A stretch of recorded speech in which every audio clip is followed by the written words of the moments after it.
नमस्कार, प्रणाम, जय हिंद फ्रेंड्स। मैं प्रभाकर सर और आप देख रहे हैं Prabhakar academy YouTube channel. Friends, इस वीडियो में हम लोग डिस्कस करेंगे सीटेट के सीडीपी को जो प्रीवियस ईयर में पूछे गए हैं। फ्रेंड्स, अगर आप एग्जामिनेशन देने जा रहे हैं सीटेट का 14 दिसंबर को, तो ये वीडियो आपके लिए बहुत ही हेल्पफुल होने वाली है फ्रेंड्स। इसलिए वीडियो को स्किप न करते हुए पूरा देखिएगा और चैनल पर पहली बार विजिट करें, चैनल सब्सक्राइब करते हुए बेल आइकन को प्रेस कर लीजिएगा फ्रेंड्स, जिससे कि आपके पास लेटेस्ट अपडेट पहुँचती रहे फ्रेंड्स।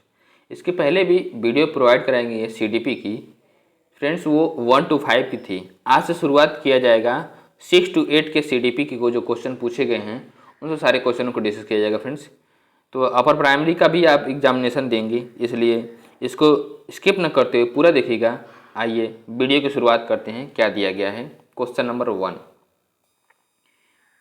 ये क्वेश्चन किससे रिलेटेड है, किस चैप्टर से? तो बाल विकास प्रारंभिक विद्यालय का बालक, इससे रिलेटेड क्वेश्चन रहेंगे फ्रेंड्स। क्वेश्चन नंबर फर्स्ट क्या दिया हुआ है, ध्यान से देखिएगा। क्वेश्चन है फर्स्ट, विकास ऑप्शन ए अव्यवस्थित होता है, ऑप्शन बी पूरी तरह से अप्रत्याशित होता है, ऑप्शन सी एक आयामी है, ऑप्शन डी गतिशील है। तो फ्रेंड्स इसका राइट ऑप्शन होगा फ्रेंड्स ऑप्शन डी गतिशील है। विकास क्या फ्रेंड्स? गतिशील है और मल्टी डायमेंशनल है। राइट ऑप्शन डी होगा फ्रेंड्स। नेक्स्ट इसके डिस्क्रिप्शन को डिस्कस करते हैं। डिस्क्रिप्शन क्या, ध्यान देखिएगा। विकास गतिशील है, विकास कुछ कम से कुछ अधिक के बनाने के बारे में है। उदाहरण के लिए एक असहाय शिशु से चलने और बात करने वाला बच्चा और एक वर्तमान बौद्धिक सैद्धांतिक ढांचा विकासात्मक प्रक्रिया को एक जटिल गतिशील प्रणाली के भीतर परिवर्तन के रूप में देखता है। विकास को वास्तविक समय में होने वाली नई विकेंद्रीकृत और स्थानीय अंतःक्रियाओं के उभरते उत्पाद के रूप में देखा जाता है। नेक्स्ट क्वेश्चन की ओर प्रश्न करते हैं। क्वेश्चन नंबर 2, विकास की प्रक्रिया ऑप्शन ए बहुआयामी है, ऑप्शन बी एक रूपी है, ऑप्शन सी रैखिक है और ऑप्शन डी स्थिर है। तो फ्रेंड्स इसका राइट ऑप्शन होगा ऑप्शन ए बहुआयामी है, मीन्स मल्टी डायमेंशनल है। राइट ऑप्शन ए होगा फ्रेंड्स। विकास की प्रक्रिया मल्टी डायमेंशनल है। राइट ऑप्शन ए होगा। नेक्स्ट इसके डिस्क्रिप्शन को डिस्कस करते हैं। डिस्क्रिप्शन क्या है, ध्यान देखिएगा फ्रेंड्स। विकास एक बहुआयामी प्रक्रिया है, जिसका अर्थ है कि इसमें शारीरिक, भावनात्मक और सामाजिक विकास जैसे कारकों की गतिशील अंतःक्रिया शामिल है। नेक्स्ट क्वेश्चन को प्रश्न करते हैं। क्वेश्चन नंबर थर्ड क्या है फ्रेंड्स? विकास की प्रक्रिया की क्या विशेषताएं हैं? फर्स्ट दिया हुआ है, यह प्रक्रिया बचपन तक सीमित है। सेकेंड, यह जीवन भर चलने वाली प्रक्रिया है। थर्ड, इसकी शुरुआत जन्म के समय होती है। और फोर्थ, इसकी शुरुआत गर्भधारण के समय होती है। सही विकल्प चुनें। ऑप्शन ए फर्स्ट और थर्ड, ऑप्शन बी फर्स्ट और फोर्थ, ऑप्शन सी सेकेंड और थर्ड, ऑप्शन डी सेकेंड और फोर्थ। फ्रेंड्स इसका राइट ऑप्शन होगा ऑप्शन डी सेकेंड और फोर्थ। क्या होगा friends? Right option D second और फोर्थ होगा। नेक्स्ट इसके डिस्क्रिप्शन को डिस्कस करते हैं। डिस्क्रिप्शन क्या, ध्यान देखिएगा फ्रेंड्स।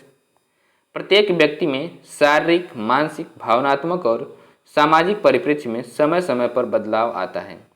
जन्म के समय वह शिशु कहलाता है। कुछ समय के बाद बालक, फिर किशोर, वयस्क और अंत में प्रौढ़ एवं वृद्ध कहलाता है। बालक की आयु के साथ शारीरिक, मानसिक और सामाजिक, सांवेगिक, नैतिक आदि पक्षों का विकास होता है। व्यक्ति के संपूर्ण व्यक्तित्व में परिवर्तन को अभिवृद्धि एवं विकास के नाम से जाना जाता है। हरलाक के अनुसार विकास अभिवृद्धि तक सीमित नहीं है, अपितु इसमें परिवर्तन का वह प्रगतिशील क्रम निहित है जो परिपक्वता की लक्ष्य की ओर अग्रसर होता है। विकास के परिणाम स्वरूप व्यक्ति में नवीन विशेषताएं, योग्यताएं प्रकट होती हैं। इसकी निम्नलिखित विशेषताएं होती हैं। कौन कौन सी है? यह जीवन भर चलने वाली प्रक्रिया है। नेक्स्ट, इसकी शुरुआत गर्भधारण के समय होती है। नेक्स्ट, वृद्धि की तुलना में विकास अधिक व्यापक है। नेक्स्ट, इसमें शारीरिक विकास के साथ साथ मानसिक विकास भी होता है। नेक्स्ट क्वेश्चन के ऊपर करते हैं, ध्यान से देखिएगा फ्रेंड्स। क्वेश्चन नंबर 4 क्या है? बाल्यावस्था की अवधि में विकास। ऑप्शन ए में केवल परिमाणात्मक परिवर्तन होते हैं। बी, अनियमित और असंबद्ध होता है।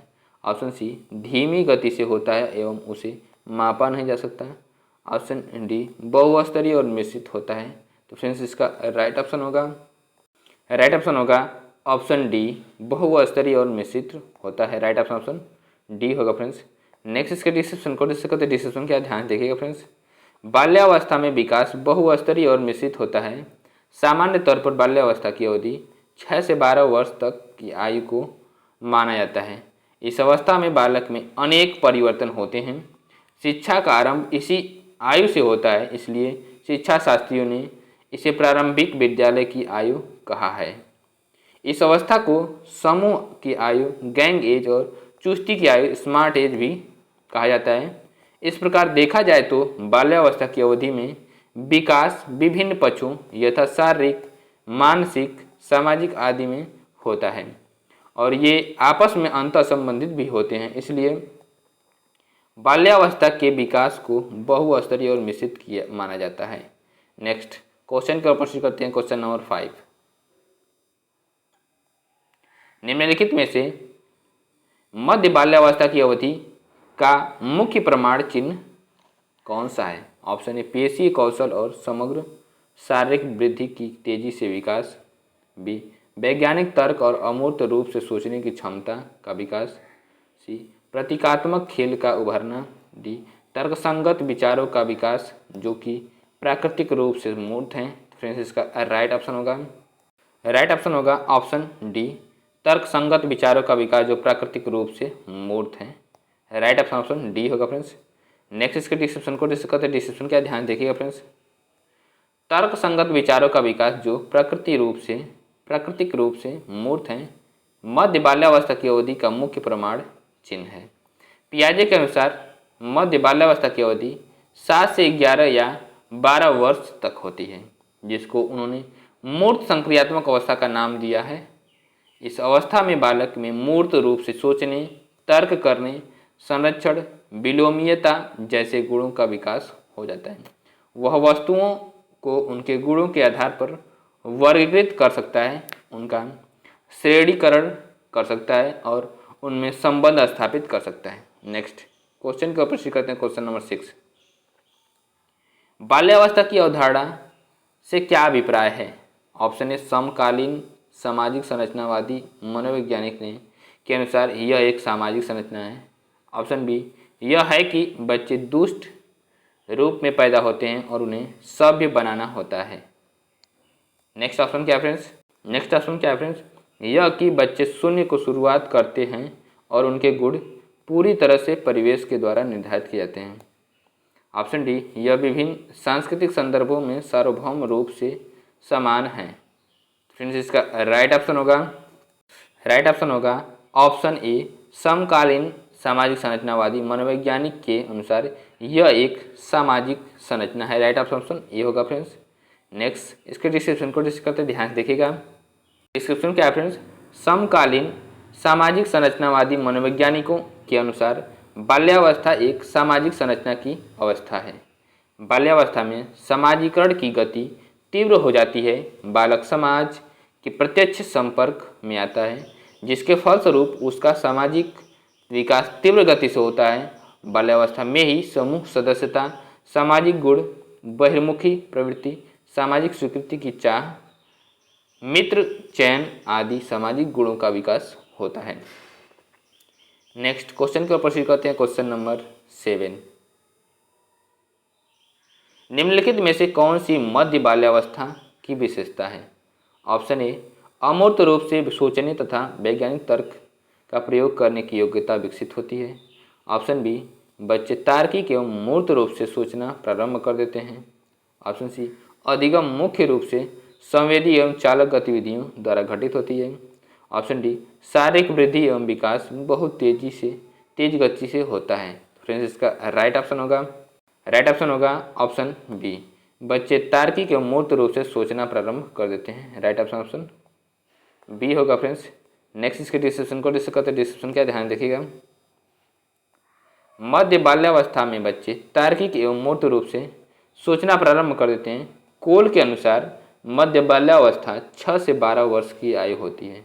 पियाजे ने इस अवस्था को मूर्त संक्रियात्मक अवस्था कहा है, जिसमें बालक तार्किक और मूर्त रूप से चिंतन करने लगता है। इसी अवस्था में विलोमीयता और संरक्षण जैसे गुणात्मक मानसिक योग्यताओं का विकास होता है। नेक्स्ट क्वेश्चन का प्रश्न करते हैं, क्वेश्चन नंबर 8। निम्नलिखित कथनों में से कौन सा विकास एवं अधिगम के बीच संबंध को सही तरीके से सूचित करता है? ऑप्शन ए, अधिगम विकास का ध्यान किए बिना घटित होता है। ऑप्शन बी, अधिगम की दर विकास की दर से काफ़ी अधिक होती है। ऑप्शन सी, विकास एवं अधिगम अंतः संबंधित और अंतर निर्भर होते हैं। ऑप्शन डी, विकास एवं अधिगम संबंधित नहीं है। फ्रेंड्स, इसका राइट ऑप्शन होगा ऑप्शन सी, विकास एवं अधिगम अंतः संबंधित और अंतर निर्भर होते हैं। राइट ऑप्शन सी होगा। नेक्स्ट इसके डिस्क्रिप्शन को डिस्क्रिप्शन क्या ध्यान देखिएगा फ्रेंड्स। विकास और अधिगम के संबंध में निम्नलिखित कथन सत्य हैं। विकास एवं अधिगम अंतः संबंधित और अंतः निर्भर होते हैं। विकास एवं अधिगम दोनों अनवरत गति से जीवन पर्यंत चलती है। विकास एवं अधिगम के संबंध को इस तरह समझा जा सकता है कि बालक का जैसे जैसे विकास होता जाता है, उसका व्यवहार भी परिष्कृत होता जाता है, अर्थात उसके विकास के साथ साथ अधिगम के परिणाम स्वरूप व्यवहार में परिवर्तन भी हो जाता है। नेक्स्ट क्वेश्चन का प्रश्न करते हैं, क्वेश्चन नंबर 9। एक प्राथमिक कक्षा कक्ष में एक शिक्षक को क्या करना चाहिए? ऑप्शन ए, केवल गैर उदाहरण देने चाहिए। ऑप्शन बी, उदाहरण एवं गैर उदाहरण दोनों देने चाहिए। फ्रेंड्स, ऑप्शन सी क्या दिया हुआ है? ऑप्शन सी, उदाहरण या गैर उदाहरण दोनों नहीं देने चाहिए। ऑप्शन डी, केवल उदाहरण देने चाहिए। फ्रेंड्स, इसका राइट ऑप्शन होगा ऑप्शन बी, उदाहरण एवं गैर उदाहरण दोनों देने चाहिए। राइट ऑप्शन बी होगा फ्रेंड्स। नेक्स्ट इसके डिस्क्रिप्शन को डिस्कस करते ध्यान देखिएगा। एक प्राथमिक कक्षा कक्ष में एक शिक्षक को उदाहरण एवं गैर उदाहरण दोनों देने चाहिए। एक शिक्षक को कक्षा शिक्षण करते समय उदाहरण को बच्चों के वास्तविक जीवन से जोड़ करके प्रस्तुत करना चाहिए, ताकि बच्चे अपने अनुभवों से जोड़ते हुए अवधारणाओं को समझ सकें।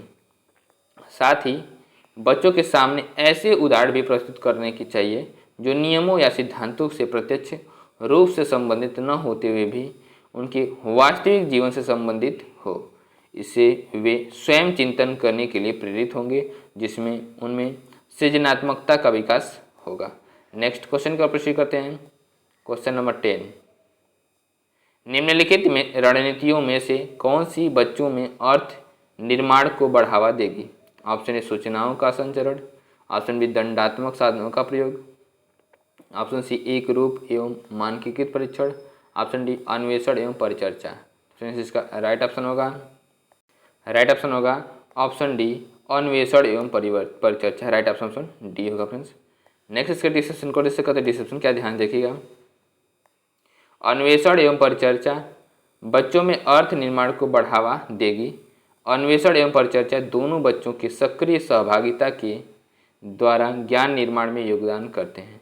इन दोनों में छात्र शारीरिक तथा मानसिक रूप से सक्रिय रहते हुए ज्ञान की खोज करते हैं, अर्थात स्वयं सीखते हैं। इसमें शिक्षक ऐसे वातावरण का निर्माण करता है कि छात्रों के सामने समस्या उत्पन्न हो जाए, सभी छात्र समस्या के संबंध में चिंतन तथा निरीक्षण करते हैं तथा अंत में निर्णय निकालते हैं। इन दोनों नीतियों के अंतर्गत सभी छात्र अपनी क्रियाओं द्वारा सत्य की खोज करते हैं। नेक्स्ट क्वेश्चन का प्रश्न करते हैं, क्वेश्चन नंबर 11। डैश महीनों की आयु के बीच अधिकांश बच्चे शब्दों को मिलाकर छोटे छोटे वाक्यों में बोलना शुरू कर देते हैं। तो ऑप्शन ए, 12 से 18 महीनों। ऑप्शन बी, 18 से 24 महीने। ऑप्शन सी, 24 से 30 महीने। ऑप्शन डी, 30 से 36 महीने। तो फ्रेंड्स, इसका राइट ऑप्शन होगा ऑप्शन बी, 18 से 24 महीने के बीच में बच्चे शुरू में वाक्य बोलना शुरू कर देते हैं। राइट ऑप्शन बी होगा फ्रेंड्स। नेक्स्ट इसके डिस्क्रिप्शन को डिस्कस करते हैं। डिस्क्रिप्शन क्या ध्यान देखिएगा फ्रेंड्स। 18 से 24 महीने की आयु के बीच अधिकांश बच्चे शब्दों को मिलाकर के छोटे छोटे वाक्य में बोलना शुरू कर देते हैं। प्रारंभ में उनके वाक्य अस्पष्ट व भाषा विज्ञान की दृष्टि से अपूर्ण होते हैं। वे अपने बनाए और टूटे फूटे वाक्यों को बोलने के साथ साथ तदनुरूप हाव भाव भी दिखाते हैं, जिससे सुनने वालों को उनका अर्थ स्पष्ट हो जाता है। 2.5 से 3 वर्ष की आयु में बालक संज्ञाओं तथा क्रियाओं शब्दों को मिलाकर के एक छोटा वाक्य बनाने का प्रयास करते हैं। नेक्स्ट क्वेश्चन की ओर प्रश्न करते हैं। क्वेश्चन नंबर 12, निम्नलिखित में से कौन सा कथन विकास और अधिगम के बीच संबंध को सर्वश्रेष्ठ रूप से में जोड़ता है? ऑप्शन विकास अधिगम से स्वतंत्र है। ऑप्शन बी अधिगम विकास के पीछे रहता है। ऑप्शन सी अधिगम और विकास समानार्थक परिभाषित शब्द है। ऑप्शन डी अधिगम और विकास एक जटिल तरीके से अंतर संबंधित है। फ्रेंड्स इसका राइट ऑप्शन होगा ऑप्शन डी अधिगम और विकास एक जटिल तरीके से अंतर संबंधित है। राइट ऑप्शन डी होगा फ्रेंड्स। नेक्स्ट इसके डिस्क्रिप्शन को जैसे करते ध्यान देखिएगा। डिस्क्रिप्शन क्या है फ्रेंड्स? अधिगम और विकास एक जटिल तरीके से अंतर संबंधित है, क्योंकि व्यक्ति अपनी दैनिक क्रियाओं और अनुभवों द्वारा कुछ न कुछ सीखता है। फलस्वरूप उसका शारीरिक और मानसिक विकास होता है। सीखने की इस विशेषता को पेस्टोलॉजी ने ब्रिच और फ्रोबेल के उपवन का उदाहरण देकर के स्पष्ट किया है। नेक्स्ट क्वेश्चन का प्रश्न करते हैं। क्वेश्चन नंबर 13, छिपी हुई वस्तुएं ढूंढ निकालना इस बात का संकेत है कि शिशु निम्नलिखित में से किस संज्ञानात्मक कार्य में दक्षता प्राप्त करने लगा है? ऑप्शन ए सभी प्राय व्यवहार। ऑप्शन बी वस्तु स्थायित्व। ऑप्शन सी समस्या समाधान। ऑप्शन डी प्रयोग करना। फ्रेंड्स इसका राइट ऑप्शन होगा ऑप्शन बी वस्तु स्थायित्व दक्षता प्राप्त करने लगा है। राइट ऑप्शन बी होगा फ्रेंड्स। नेक्स्ट इसके डिस्क्रिप्शन को जैसे कहते हैं डिस्क्रिप्शन क्या ध्यान देखिएगा। छिपी हुई वस्तुएं ढूंढ निकालना इस बात का संकेत है कि शिशु वस्तु स्थायित्व संज्ञानात्मक कार्य में दक्षता प्राप्त करने लगा है, अर्थात शिशु में वस्तु के संप्रत्यय का विकास हो चुका है। नेक्स्ट क्वेश्चन की ओर प्रश्न करते हैं। क्वेश्चन नंबर 14, निम्न में से कौन सा कथन बच्चे के विकास में परिवेश की भूमिका का समर्थन करता है? तो ऑप्शन है पिछली कुछ 10 शताब्दियों में बुद्धि लब्धांक परीक्षण में शिक्षार्थियों के औसत प्रदर्शन में लगातार वृद्धि हुई। ऑप्शन बी एक समान जुड़े हुए बच्चे जिनका लालन पालन भिन्न घरों में हुआ है, उनकी बुद्धि लब्धि 0.75 के समान उच्च हैं। ऑप्शन डी शारीरिक रूप से स्वस्थ बच्चे अक्सर नैतिक रूप से अच्छे पाए जाते हैं। और ऑप्शन डी क्या फ्रेंड्स? कुछ शिक्षार्थी सूचनाओं का जल्दी प्रक्रमण करते हैं, जैसे उसी कक्षा के अन्य विद्यार्थी ऐसा नहीं कर पाते। तो फ्रेंड्स इसका राइट ऑप्शन होगा ऑप्शन ए पिछली कुछ शताब्दियों में बुद्धि लब्धांक परीक्षा में शिक्षार्थियों के औसत प्रदर्शन में लगातार वृद्धि हुई है। राइट ऑप्शन ए होगा फ्रेंड्स। नेक्स्ट इसके डिस्क्रिप्शन को जैसे कहते हैं डिस्क्रिप्शन क्या ध्यान देखिएगा फ्रेंड्स। पिछले कुछ दशकों में बुद्धि लब्धांक परीक्षा में शिक्षार्थियों के औसत प्रदर्शन में लगातार वृद्धि हुई है। यह तथ्य दर्शाता है कि पिछले कुछ दशकों में कुछ ऐसा अधिगम वातावरण बन रहा है जिसमें बच्चे सुलभता से अपने आप को समायोजित कर पा रहे हैं और बेहतर प्रदर्शन कर रहे हैं। नेक्स्ट क्वेश्चन का प्रश्न करते हैं। क्वेश्चन नंबर 15, एक शिक्षिका अपने शिक्षण में दृश्य श्रव्य सामग्रियों और शारीरिक गतिविधियों का प्रयोग करती है क्योंकि ऑप्शन ए वे शिक्षक को आराम देते हैं।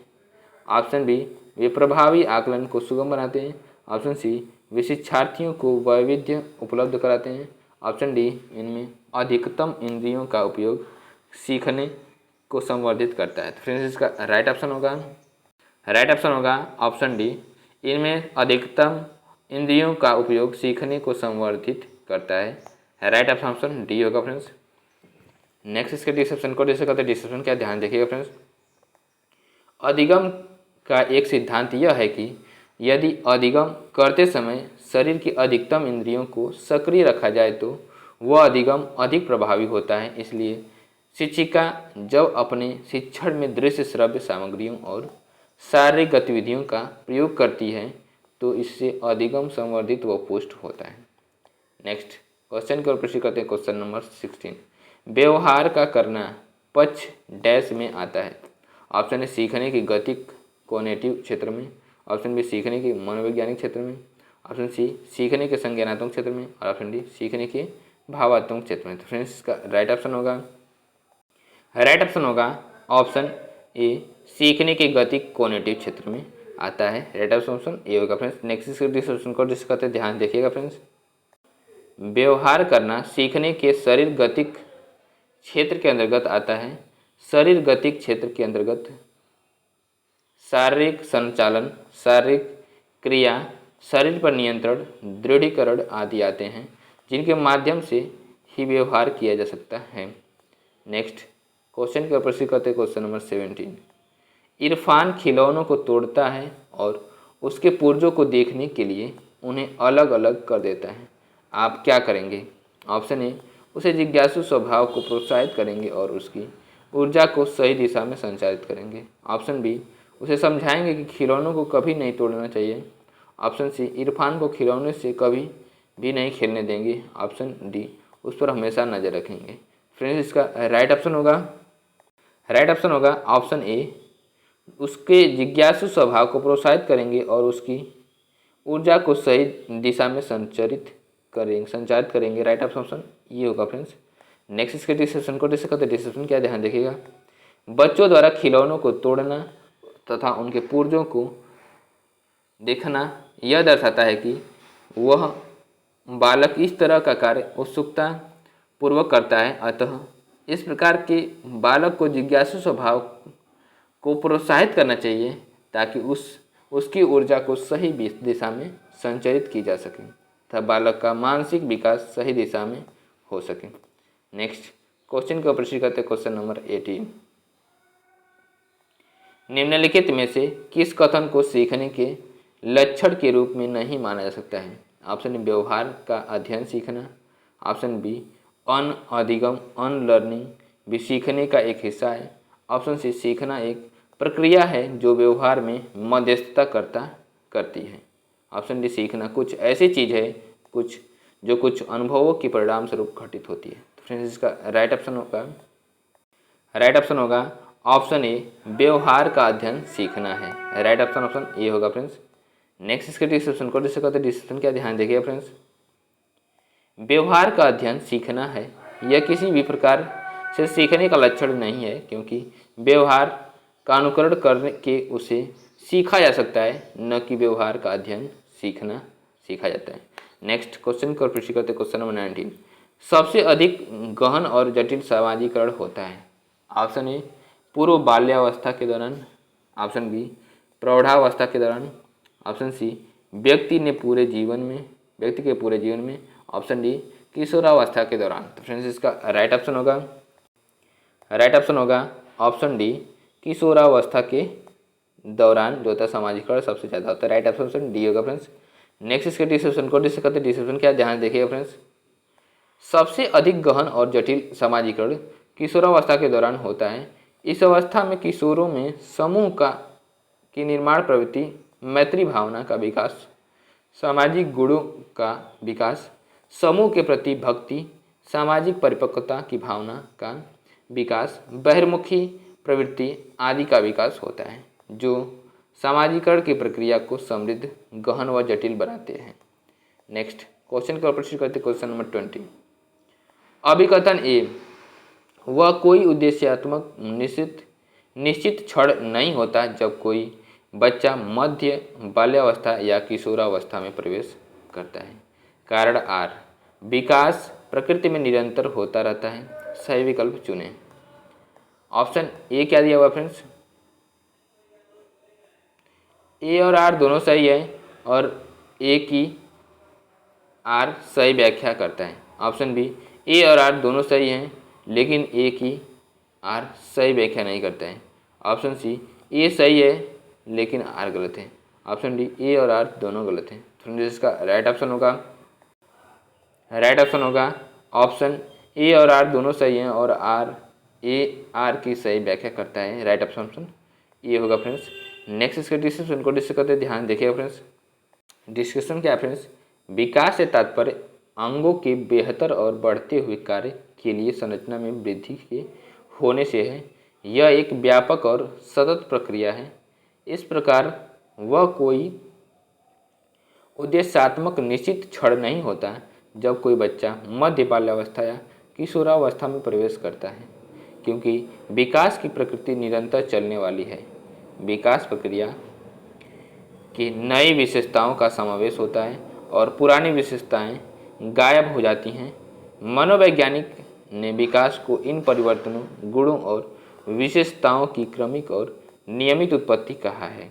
अतः अभिकथन ए व कारण आर दोनों सही हैं, क्योंकि ए और आर की व्याख्या करता है, ए आर की सही व्याख्या करता है।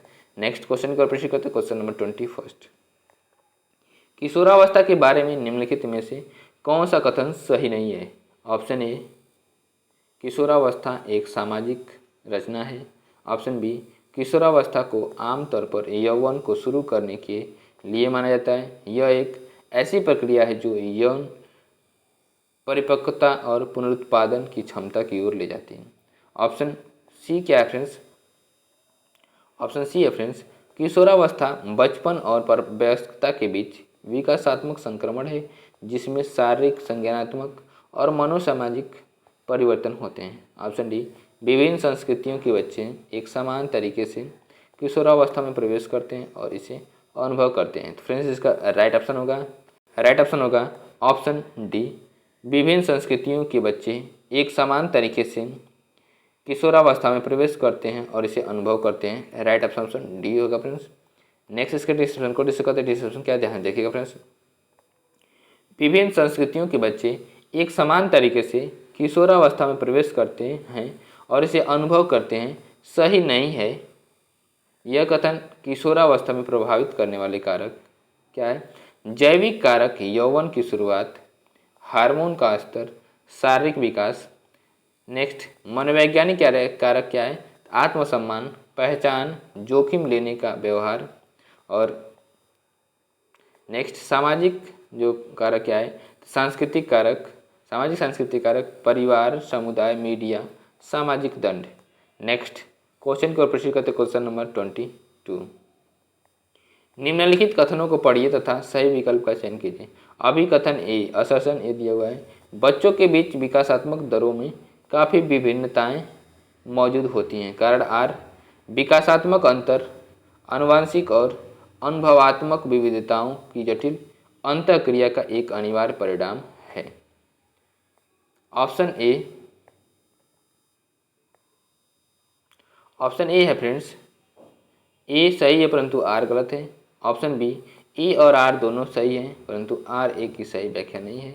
ऑप्शन सी, ए और आर दोनों गलत हैं। और ऑप्शन डी, ए और आर दोनों सही हैं तथा आर ए की सही व्याख्या है। फ्रेंड्स इसका राइट ऑप्शन होगा ऑप्शन डी, ए और आर दोनों सही हैं तथा आर ए की सही व्याख्या है। राइट ऑप्शन डी होगा फ्रेंड्स। नेक्स्ट इसके डिस्क्रिप्शन को डिस्कस करते हैं। डिस्क्रिप्शन क्या ध्यान देखिएगा फ्रेंड्स। डिस्क्रिप्शन क्या है फ्रेंड्स? बच्चों के बीच विकासात्मक दरों में काफ़ी भिन्नताएं मौजूद होती हैं, क्योंकि विकासात्मक अंतर आनुवंशिक और अनुभवात्मक विविधताओं की जटिल अंतःक्रिया का एक अनिवार्य परिणाम है।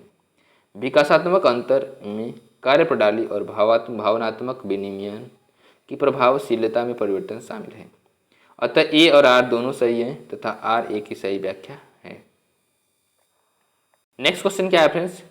किस स्तर पर बच्चे, क्वेश्चन नंबर 23, किस स्तर पर बच्चे नियमों के साथ खेलों में भाग लेने में सक्षम होते हैं, उनकी एथलीट क्षमताओं का विकास होता है और तार्किक विचार प्रक्रिया भी बढ़ जाती है। हालांकि यह ठोस अनुभवों तक ही सीमित होती है। ऑप्शन ए बचपन, ऑप्शन बी मध्य बचपन, ऑप्शन सी किशोरावस्था, ऑप्शन डी शैशवावस्था। फ्रेंड्स इसका राइट ऑप्शन होगा ऑप्शन बी मध्य बचपन। राइट ऑप्शन बी होगा फ्रेंड्स। नेक्स्ट इसके डिस्क्रिप्शन को डिस्कस करते हैं। डिस्क्रिप्शन क्या ध्यान देखिएगा फ्रेंड्स। बच्चों का विकास विभिन्न अवस्थाओं में होता है, यद्यपि प्रत्येक अवस्था का अन्य अवस्थाओं के साथ एक व्यापक संबंध होता है, लेकिन इसकी अपनी विशिष्ट आवश्यकताएं और मांगें होती हैं। मध्य बचपन या बाल्यावस्था की समय अवधि 6 वर्ष से 12 वर्ष की आयु तक होती है। इस समय के दौरान विकास दर धीमा लेकिन स्थिर होता है और इस स्तर पर बच्चे नियमों के साथ खेलों में भाग लेने के लिए सक्षम होते हैं। उनकी एथलेटिक क्षमताओं का विकास होता है और तार्किक विचार प्रक्रिया भी बढ़ जाती है। हालांकि यह ठोस अनुभव तक ही सीमित होता है। फ्रेंड्स, वीडियो को हम यहीं पे एंड करते हैं। वीडियो को देखने के लिए बहुत बहुत धन्यवाद। और चैनल पे पहली बार विजिट करें, चैनल सब्सक्राइब करते हुए बेल आइकन को प्रेस कर लीजिएगा, जिससे कि आपके पास लेटेस्ट अपडेट पहुंचती रहे। फ्रेंड्स, नमस्कार, गुड नाइट।